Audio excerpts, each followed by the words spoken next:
Eto nga na naman at may dumating na naman sa ating B29 na Bibo. Basag din pala yung likod neto pero ang sabi ng customer, hayaan na lang daw. Kagaya ng unang video ko, same lang sila ng pang-bypass. Dito kakailanganin natin ng SIM card na may PIN code. Kailangan din pala nakakonect sa Wi-Fi yung unit natin. Kung walang Wi-Fi, pwede namang hotspot. Kakailanganin lang natin ng PIN code para makapunta tayo dun sa my browser. Pag lumabas yung PIN code, hindi na natin kailangang i-enter, check lang natin muna, and then swipe natin yung call message sa left side. Yan. Pag napunta na tayo doon, i-insert ulit natin yung SIM card para makasend tayo. Dito naman tayo sa my contacts, pumili lang tayo kahit ano dyan, or kaya gumawa tayo ng pwede nating message, dial yan. Then ito na, dial lang natin yan.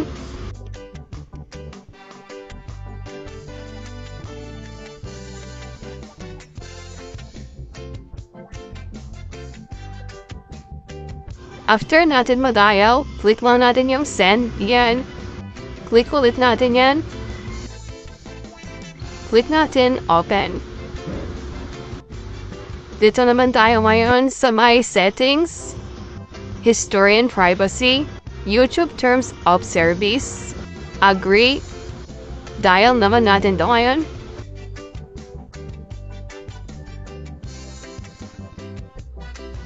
Click lang natin yan.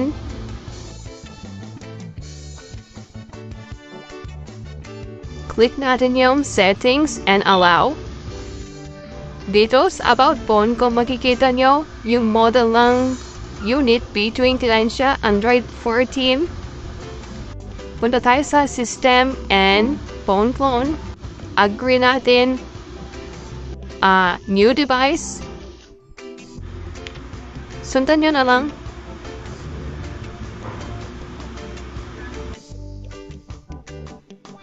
Dito nga pala mas accurate gamitin yung parehong Bibo na cellphone din. So, ang kakailanganin naman natin doon sa Bibo, i-download yung activity launcher at saka easy share. I-open lang natin yung easy share tsaka phone clone, then new device. Dito, iscan lang natin yung QR code para mag-connect silang dalawa. Antay lang natin mag-sync in yung dalawang unit, mag-connect silang dalawa. Yan.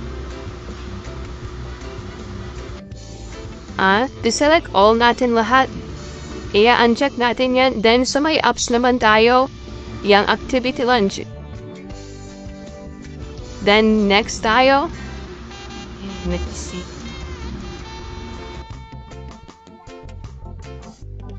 Then, start na tayo ng cloning. Start cloning. Wait lang natin matapos. Kapag natapos na, click natin yung parang bilog dun sa upper right corner. Yan. Dito nga pala, napalimutan ko palang i-open yung easy touch niya. So, ibabak lang natin. Hanapin natin yung accessibility. Then, easy touch. Open natin yung easy touch. Sunod, customize. And, i-add natin yung easy share. Kailangan lang natin itong i-add just in case na mag-error mamaya habang sineset up natin. Madali na lang tayo makabalik sa umpisa. Makadali na lang tayo makabalik sa may activity launcher mismo. Yan yung purpose niya para mabilis natin manavigate. Mamaya hindi na natin kailangan mag-insert ulit ng SIM card at bumalik sa umpisa. Balik ka tayo ngayon sa may phone clone. Sa right side ulit sa taas, yan. Open natin yung na-clone natin kaninang isang application yan. Open. Wait lang natin mag-loading. Pagkatapos ka pala nito, open natin yung Android setup. Makikita nyo dito, scroll ko siya yung walang lock. Yan. Yang dalawang yan, click ko yung pinakataas. So, nag-error siya. Ito yung purpose ng easy share kanina na in-open natin. Yan. Open natin ulit yung activity launcher. Pangalawa, nag-okay na siya. So, eto na. Good to go na tayo dito. Okay na tayo dito, halos nasa 70% na tayo para mabypass yung yun eh. Sundan nyo lang. Yan. Click nyan. Then next. Wait nyo lang mag-loading. And use my Google account instead. Yan. Next natin. So, dapat ma-search yan dun sa isang phone na ginamit natin kanina. Kakailanganin lang natin yung isang phone. Yan. Open lang tayo sa may pinaka-Google mismo. Click lang natin yung parang mic na option or kaya pwede rin natin i-dial. Yan, na-connect na siya. So, get started tayo. Antayin lang natin na ma-search niya yung unit ng phone mismo. Kailangan na pala sila nakakonect sa internet pareho. Next lang natin, verify ulit natin yung pattern ng unit. Wait lang natin na mag-copy. Wait lang natin kasi medyo mabagal yung wifi namin. Puputulan na ata. Yan. Loading lang yan. Kapag andito na tayo, pwede na natin i-stop yan. Don't copy na lang natin. Pasok na yan eh. Next lang natin.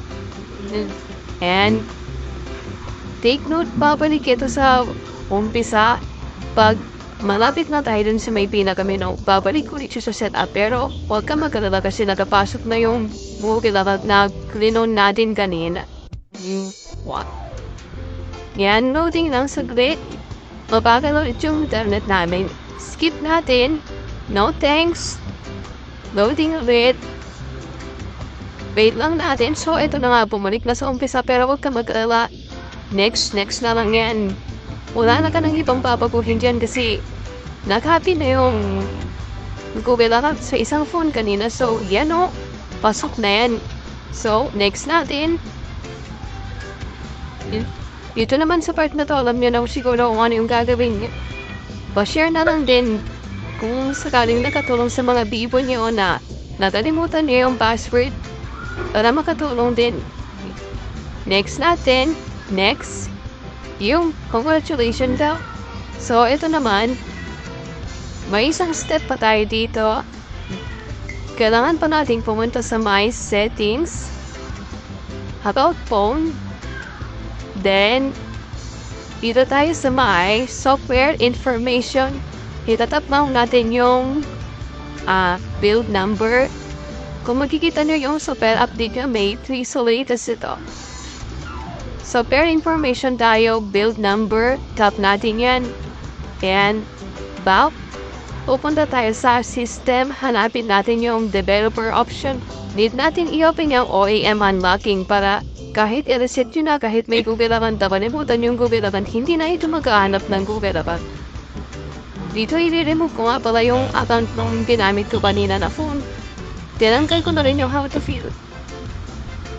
Okay, comment naman sa baba kung taga-saan kayo at para malaman ko naman kung saan inabot yung video ko na to. Salamat!